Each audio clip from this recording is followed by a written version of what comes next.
Guys, how are you? Hope you're fine. Now, welcome back to another video about Saitama inu. Guys, what's going on in the Saitama inu? A lot of people message me about Saitama inu that when will the price increase.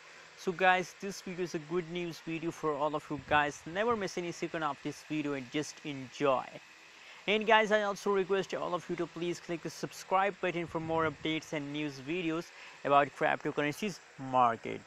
Guys, the currently live price of the Saitama inu in the market, you can see here that very low. I can't count the number of zero. You can easily read out this number, and that is the currently price of the Saitama inu in the cryptocurrencies market in USD dollars.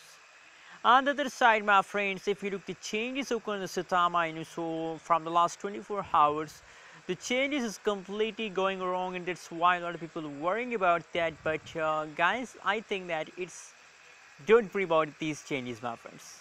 Just hold, just patience. Saitama inu is a low price cryptocurrency, so always remember the low price coin will give you only and only profit, not loss. So that's why I'm satisfied about Saitama inu, and I hope you're also feeling satisfied about Saitama inu. Anyways, guys, furthermore, the purpose of making this video is only that don't lose hope and just hold for a long time. You know what, guys, a lot of people when see a small fall, so they decide to say, but no, that's not a way to make money with the cryptocurrencies market. If you want to make a huge profit with the crypto, so you have to hold for a long term, for 1 year, for 2 months, for 6 months. That is how you can make money, my friends. Anyways, I hope you like this video. Click the subscribe button for more updates and news videos about Saitama inu. Thanks for watching this video.